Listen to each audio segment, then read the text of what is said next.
Bon d'accord. Ça fait quelques jours que quand je sors dehors, il y a plein de personnes qui me sourient d'une façon un peu étrange. J'ai pas réussi à trouver de solution et bientôt ça sera peut-être à votre tour. Par contre, j'ai reçu dans ma boîte aux lettres ce matin un étrange vinyle qui pourra peut-être nous aider à comprendre ce qui se passe. Je peux pas, j'en peux plus. Je m'appelle Sky Riley et vous me connaissez peut-être grâce à mes chansons. Je suis désolée d'utiliser mon dernier disque pour ça, mais croyez-moi, j'ai plus le choix. Je peux plus supporter, j'y arrive plus. Ils sont partout. Je vois des sourires terrifiants partout. Quand je signe des autographes, dans la foule à mes concerts, dans ma loge, même dans la rue, ils me sourient. Encore et encore. Et ça ne s'arrête pas. Bientôt ce sera votre tour.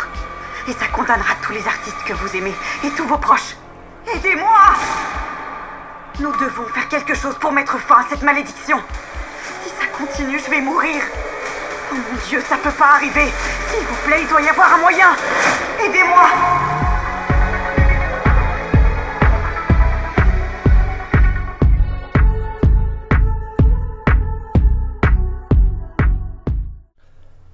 Les sourires maléfiques sont de retour. Et pour cela, nous allons suivre le personnage de Sky Riley, une superstar de la musique, sur le point de partir en tournée mondiale, mais sa vie d'artiste va prendre une sacrée claque lorsqu'elle commence à être hantée par des événements terrifiants et inexplicables, similaires, vous l'aurez compris, à ceux du premier film, des visions troublantes et des personnes affichant des sourires sinistres, signe d'une sombre malédiction qui est bel et bien de retour. Tout comme Rose dans Smile premier du nom, Sky doit affronter ses traumatismes passés et ses démons qui la hantent pour éviter que sa vie de star ne sombre totalement dans la folie. Tu veux que je te le signe?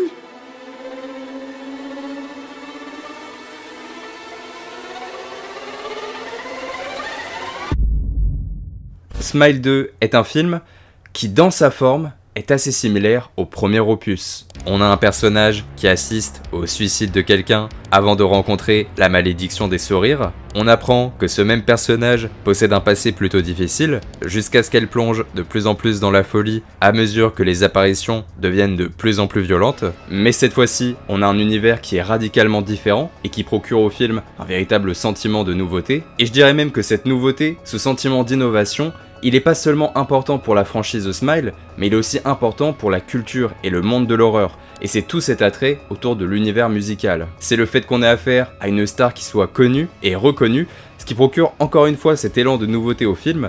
Et elle va vivre des événements qui sont tellement étranges, elle qui est plutôt habituée à une vie... une vie de superstar, une vie absolument parfaite, absolument magnifique, même s'il y a des petits points où psychologiquement tu sens qu'elle a des faiblesses, et le film va justement développer ça au fur et à mesure de son récit. Mais ouais, tout ce côté musical, ce côté superstar, c'est une bouchée d'air frais. Et vraiment dans cette culture horrifique, pas seulement pour l'univers de Smile. Cela permet à Smile 2 d'être profondément généreux, et on sent qu'ils ont développé cet aspect de superstar avec le personnage principal par envie et non par opportunisme. On assiste à la vie d'une star, la danse, le chant, les concerts, les entraînements, les préparations, et même les fans qui sont présents dans sa vie. Et comment cet univers si somptueux, si extraordinaire, va s'incorporer à la malédiction des sourires et à son étrangeté. Et c'est tellement intéressant parce que cela construit des images qui sont profondément efficaces, et surtout qui sont visuellement plus travaillées que dans le premier opus.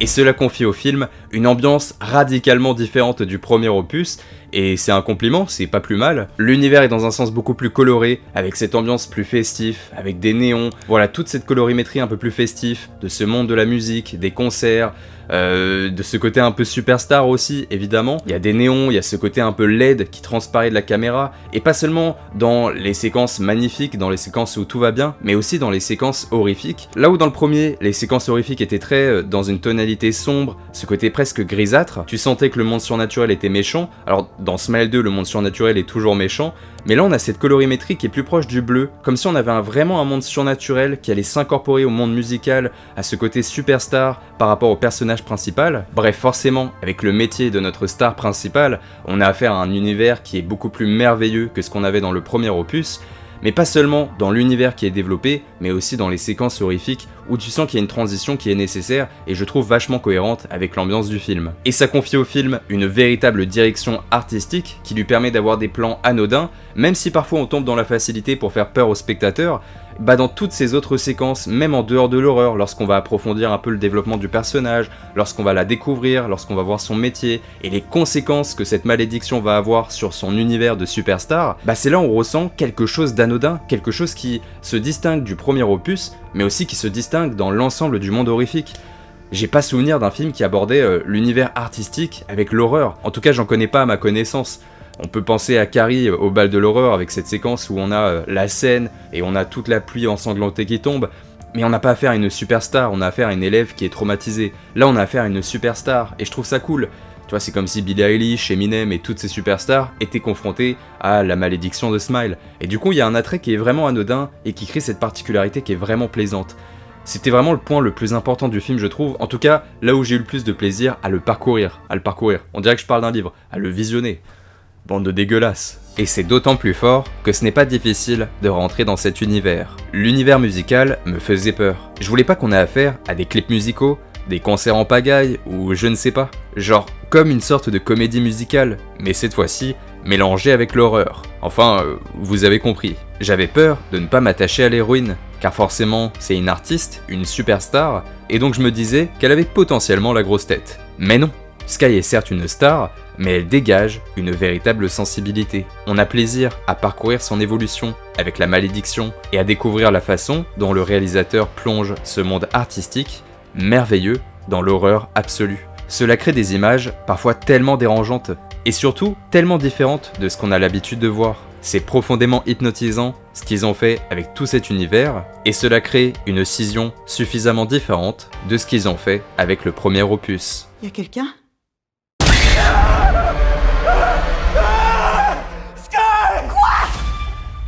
Non, lâche-moi! Quoi ? Qu'est-ce qu'il y a ? Non, lâche-moi! A contrario du traitement de l'horreur. Alors le traitement de l'horreur c'est quoi? C'est la manière dont on va faire peur au spectateur, la manière dont on va le faire monter la pression jusqu'à ce que parfois il y ait une explosion, parfois il n'y a pas d'explosion, parfois il n'y a pas de jumpscare, parfois il n'y a pas de screamer, vous avez compris, c'est la manière dont on va créer un sentiment d'insécurité au sein du spectateur. Et dans Smile premier du nom, le traitement de l'horreur était vraiment bon, c'était d'ailleurs l'un des points les plus surprenants du film. Et dans le 2, il y a des séquences qui sont marquantes, il y a des choses qui vont vraiment retenir votre attention et il y a certaines scènes qui vont vous marquer suffisamment votre esprit pour que quand vous sortiez de la salle, vous y repensez. Donc ça déjà c'est un bon point. Mais dans la majeure partie du temps, dans la majorité des scènes, je trouve que le traitement de l'horreur dans Smile 2, il n'est pas suffisant. J'ai trouvé l'horreur beaucoup moins efficace que dans le premier film. Déjà, commençons par la base du film, mais les 3/4 des apparitions avec des personnes qui sourient étrangement, bah, je sais pas, leur sourire est pas si étrange que ça. Alors que dès le début de Smile, avec le personnage de Laura, tu étais déjà profondément dérangé, car l'actrice incarnait la possédée d'une façon plus que parfaite. Et Smile, premier du nom, avait tout un tas d'autres apparitions qui étaient profondément marquantes et dérangeantes. Toutes les scènes avec des personnes qui souriaient par la faute de l'entité étaient parfaites. Alors que là, dans Smile 2, je sais pas, je trouve que les acteurs sont moins crédibles, ou du moins qu'ils possèdent un sourire qui n'arrive pas à être profondément effrayant, profondément dérangeant. Leur visage avec un sourire me font moins transparaître l'étrangeté que dans Smile premier du nom. Et c'est dommage, car si on va voir ce film, c'est aussi pour ce côté-là, pour ce côté divertissant. Et si la chose la plus importante du film, à savoir le démon au sourire, ne répond pas aux attentes, c'est un peu dommage. Je dirais que dans la mise en scène, Smile premier du nom était assez simpliste. Il se passait pas grand chose, les mouvements de caméra, les décors, on était dans l'obscurité, ou alors on était dans des scènes, dans des plans qui étaient relativement simples pour faire monter la peur au sein du spectateur, mais ça marchait au sein de cette simplicité, parce qu'on avait affaire à des acteurs qui, lorsqu'ils incarnaient ces espèces de possédés avec le sourire, ils étaient absolument parfaits dans leur rôle, et ils avaient un visage suffisamment marquant et surtout suffisamment dérangeant pour créer vraiment ce sentiment où en tant que spectateur, t'es pas à l'aise, t'es pas dans quelque chose de confortable, t'es presque dans l'inconfort total. Alors que dans Smile 2, c'est le contraire, la mise en scène elle est beaucoup plus travaillée, il y a des plans qui sont vraiment anodins, avec une colorimétrie, avec une mise en scène, des décors qui sont absolument somptueux, mais les personnes qui incarnent l'horreur, ces personnes qui sourient étrangement, ils n'ont pas un visage qui est aussi marquant que dans le premier opus. Et c'est un problème, parce que justement ce qui faisait toute la saveur du premier opus, c'était ces visages qui étaient tellement étranges et tellement... Ils étaient vraiment parfaits dans leur rôle. Et là, j'ai pas retrouvé cette perfection dans leur rôle au sein des possédés dans Smile 2. Enfin, je dis des possédés, au sein de ces apparitions, de ces personnes qui sourient et qui vont traumatiser un peu notre héroïne. Dans leur performance, ils sont moins convaincants, et même dans leur sourire, j'ai l'impression que le sourire, il est moins élevé. Les lèvres touchent un peu moins les joues que dans le premier opus. Et je comprends pas pourquoi il y a ça, cette grande différence. Et pour le coup, c'est vraiment une incompréhension que j'ai parce que là, je sais que la personne qui est en charge de Smile 2, c'est la personne qui était en charge du premier opus de Smile. Donc cette personne-là, elle voit bien en tenant sa caméra que la personne qui sourit, elle est pas aussi profonde, elle est pas aussi cohérente, elle est pas aussi effrayante que dans le premier opus. Donc, est-ce qu'il fallait changer les acteurs? Est-ce que les mecs étaient pas assez impliqués? J'en sais rien. Mais c'est quelque chose qui est dérangeant parce que c'est ce qui faisait toute la saveur du premier opus. Et pourquoi on va voir cet univers en salle? C'est parce qu'on a ces apparitions du sourire et que ça nous met dans une position où on n'est pas très confortable. Maintenant, je peux pas nier que la mise en scène de Smile 2 est bien meilleure dans ses séquences d'apparition, dans toutes ces séquences horrifiques. Visuellement, on est dans quelque chose qui est tellement dans un cran au-dessus. On sent que dans le premier film, ils avaient du budget quand même, hein. Le film avait coûté entre 15 et 20 millions de dollars. Smile 2 a coûté à peu près pareil, mais on sent qu'ils ont plus de confiance en eux, donc ça leur permet de faire une mise en scène qui est plus travaillée, avec des décors qui sont vraiment anodins et qui changent des 3/4 des films d'horreur qu'on a l'habitude de consommer tout le long de l'année. Maintenant, il va falloir pour Smile 3, parce que oui, il y aura un Smile 3, c'est une certitude, il va falloir qu'ils trouvent un juste milieu entre la mise en scène et la qualité de celle-ci, et la qualité des apparitions et des acteurs qui incarnent ces personnes qui sourient de façon un peu étrange. Et heureusement que la mise en scène est là, et que le réalisateur, qui est le même que dans le premier, sait comment filmer l'horreur. Il y a des scènes qui vont vous marquer à jamais, notamment des passages qui sont très oppressants et frénétiques, comme si le personnage principal tombait dans une dimension infernale. Ça crée des images qui sont profondément fascinantes et qui vont plaire au plus grand nombre.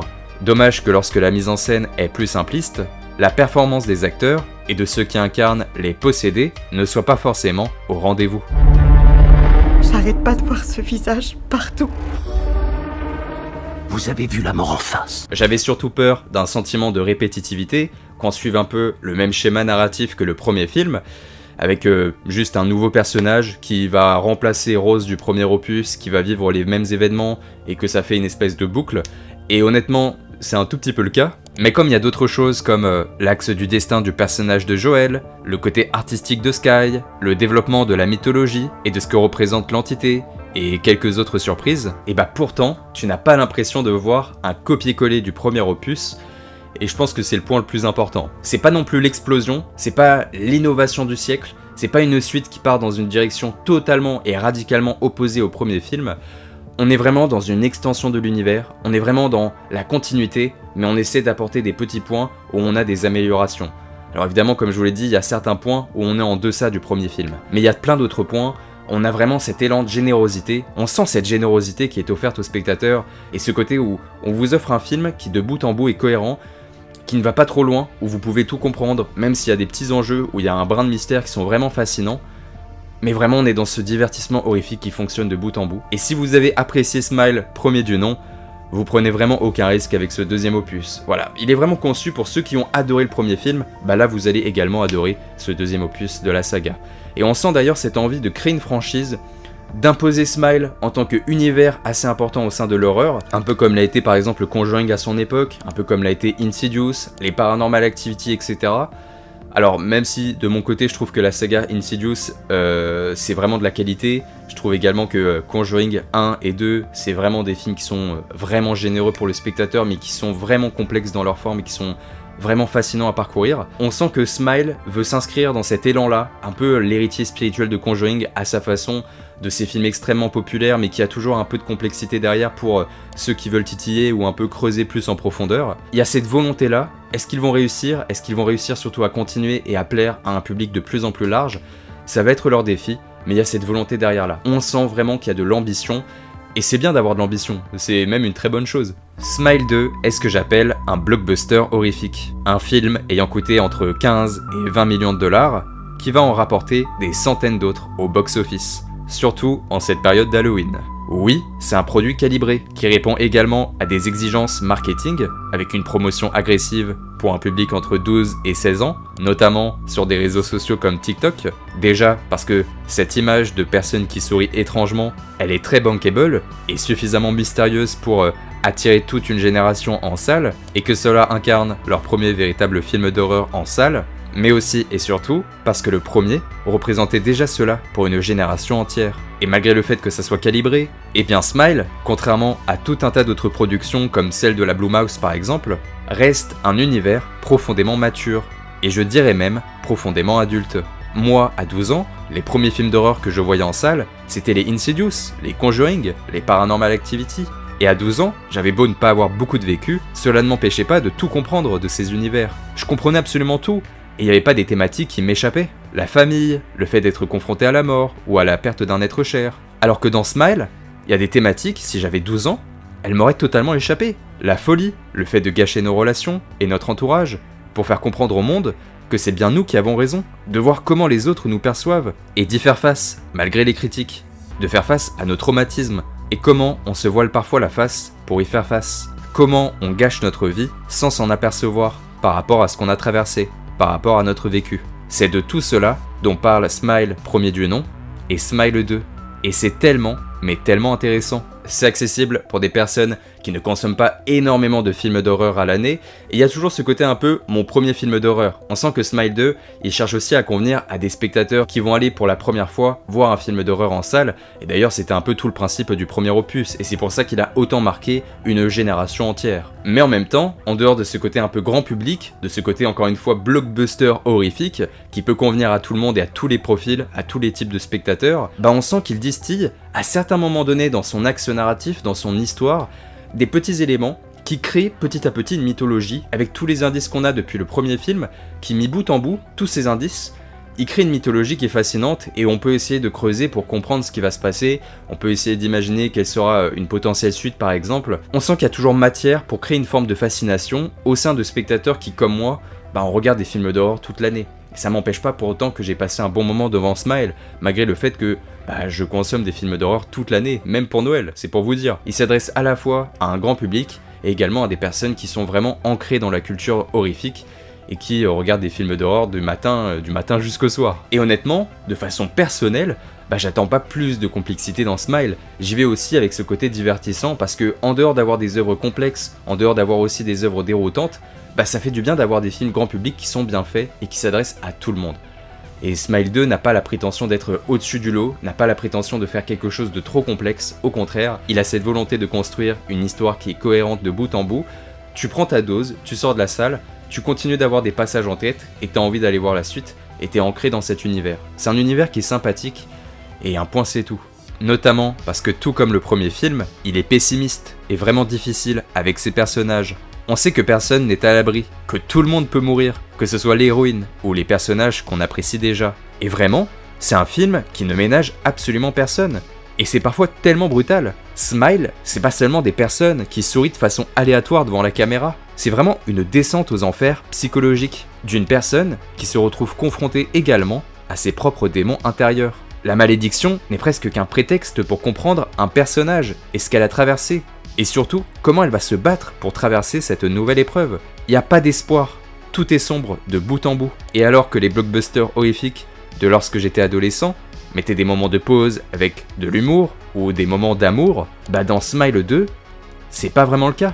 Le film est pessimiste de bout en bout, ce qui procure parfois un sentiment étrange, où nous ne sommes pas vraiment à l'aise, et surtout, où il n'y a aucun abri possible. C'est couillu. Le film a vraiment des testicules. C'est une proposition qui a vraiment du courage, parce que dans les 3/4 des films d'horreur qu'on bouffe toute l'année, il y a toujours des moments de pause, des moments où on peut se détendre, des moments où l'horreur n'est plus vraiment présente dans la mise en scène, pour apporter une petite pause au spectateur, pour apporter quelque chose de plus convivial. Il y a toujours des moments où il y a un peu d'humour, il y a toujours des moments où on va voir le personnage principal se construire en tant que héros ou en tant que héroïne, et va être vraiment mis en avant par les autres personnages comme quelqu'un d'important, et ça apporte une pause dans le récit. Il y a toujours un moment où il y a ces phases émotionnelles, ou alors il y a ces phases où les personnages se font des câlins. C'est ce genre de truc qu'on a vraiment dans les 3/4 des films d'horreur. Et dans Smile 2, encore une fois comme dans le premier opus, c'est pas le cas.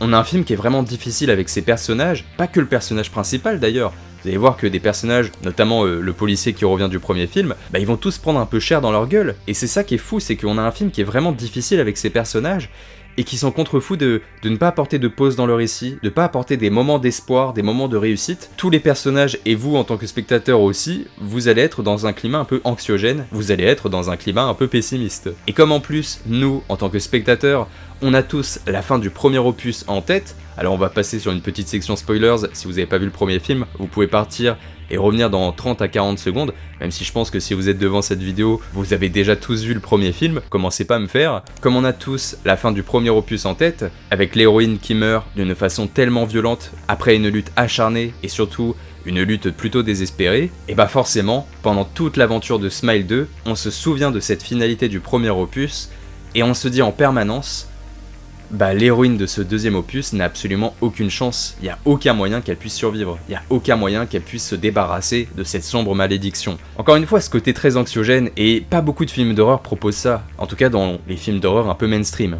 Bon allez, il est temps de conclure.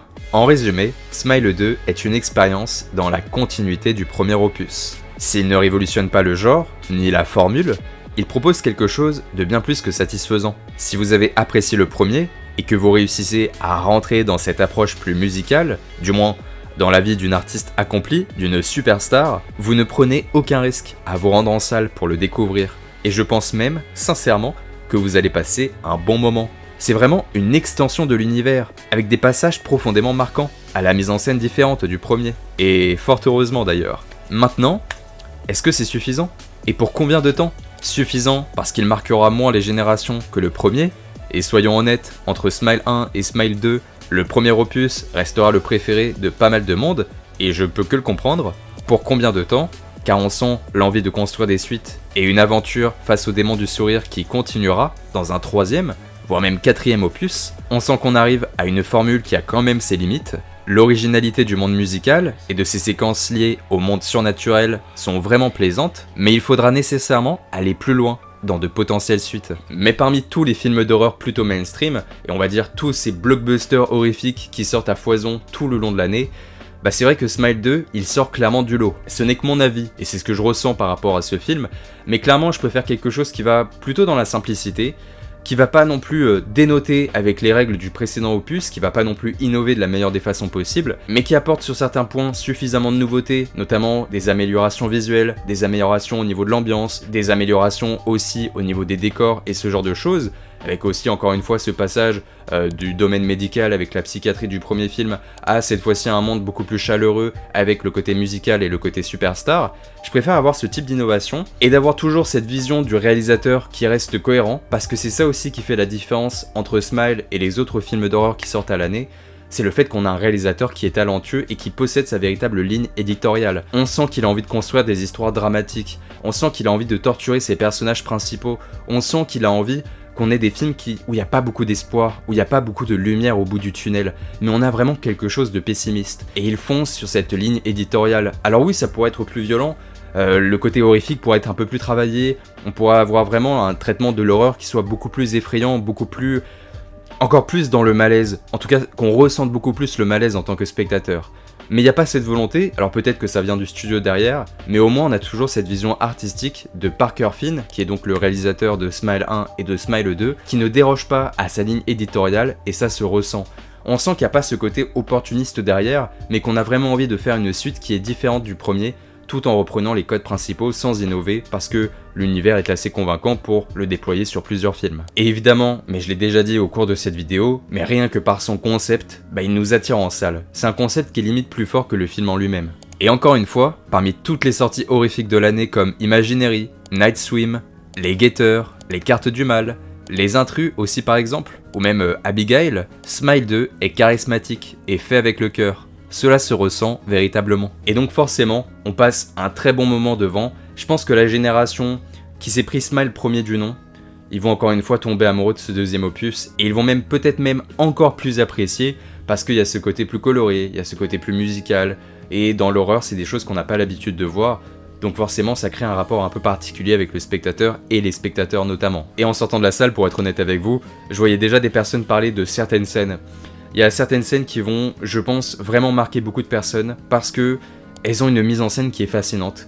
Et avec la musique, le côté plus frénétique aussi au niveau de la mise en scène parfois, Tout ça, ça crée vraiment quelque chose qui va un peu changer du premier opus et qui va marquer les esprits. Et encore une fois, je reviens à cette idée d'une génération qui avait entre 12 et 15 ans qui se sont pris Smile premier du nom.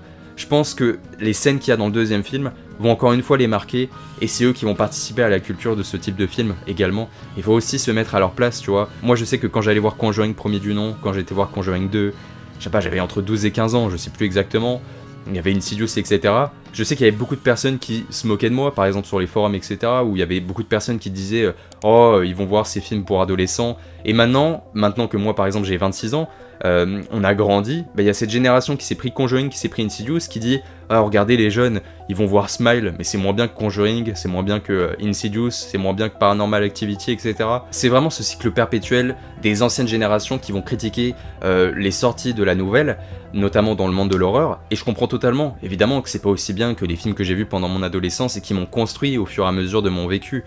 Mais il faut aussi se mettre à leur place et comprendre que ils ont leurs films, et il faut respecter ça. Parce que nous, on se foutait de la gueule de nos films d'horreur lorsqu'on était jeunes, et le but c'est aussi qu'on se moque pas de cette nouvelle génération qui se prend ces films d'horreur là. Au contraire, ils vont en salle voir des films d'horreur, ils vont en salle pour se faire plaisir entre amis, comme nous on l'était à l'époque, on allait voir des films dans un moment de convivialité, et bah Smile 2 ça propose cette expérience là, ça propose une expérience qui est similaire. C'est ce côté divertissant, ce côté presque familial où tu vas voir ce film avec tes amis, avec tes cousins, cousines, et tu passes un moment de convivialité, et t'en parles pendant le repas, t'en parles après, pendant le trajet du retour, tu vas regarder d'autres films d'horreur le soir. C'est un moment de culture, parce que ça va permettre à cette génération très jeune de se prendre le film, et pas seulement parce que Smile 2 peut aussi plaire à une génération plus âgée, la preuve, moi j'aime, et je pense que des personnes qui ont entre 40 et 50 ans, qui ont vécu toute l'apparition des Griffes de la Nuit, de Vendredi 13, etc., de l'Exorciste, bah je pense aussi qu'ils peuvent se prendre Smile, et le premier opus il ressortait vraiment pour tout un tas de générations comme un très bon film, un peu mainstream, et c'est pas un défaut de dire ça, faut aussi des expériences mainstream qui soient positives, qui soient bien construites, et pour moi, Smile premier du nom et aussi Smile 2, c'est totalement le cas. Bref, je me suis perdu dans mes propos, mais en gros je disais que ça va permettre à cette génération plutôt jeune de rentrer dans l'horreur, et d'ensuite de pouvoir consommer tout un tas d'autres films d'horreur, parce que rien ne les empêche de regarder Smile 2, de devenir des fans de films d'horreur du genre horrifique, et ensuite de consommer les Griffes de la Nuit, ensuite de consommer les Conjuring, de consommer le téléfilm Ça, de Stephen King, de consommer Terrifier, de consommer Scream, de consommer Jeepers Creepers, de consommer Vendredi 13, de consommer Halloween, et j'en passe et des meilleurs, vous avez compris. C'est une porte d'entrée qui est conviviale et qui va plaire à beaucoup de spectateurs. Donc honnêtement, allez le voir. Allez le voir parce que vous perdez pas grand chose. Eh bien écoutez les amis, j'espère que vous avez passé un bon moment en ma compagnie. Si c'est le cas, n'hésitez pas à vous abonner, liker et partager. Vous connaissez la propagande de YouTube, mais ça fait toujours plaisir. Écoutez, j'ai hâte d'avoir vos retours sur Smile. Je regarderai absolument tout le monde sur les forums, Twitter et également dans les commentaires de cette vidéo. C'est vrai que là en termes de vidéos on enchaîne pas mal, donc c'est vrai que niveau réponse et tout j'ai pas beaucoup de temps, j'en suis profondément désolé. Mais au moins j'espère que les vidéos vous plaisent, pour moi c'est la chose la plus importante. Je vous fais un gros bisou à la fois sur la fesse gauche et sur la fesse droite, et je laisse l'arrêt des fesses pour la personne qui partage ou partagera votre vie à l'avenir. Du bonheur, c'est tout ce que je vous souhaite, c'est déjà pas mal. Bref, de gros bisous, c'était mes Romain. Mouah, ciao, bonne les amis.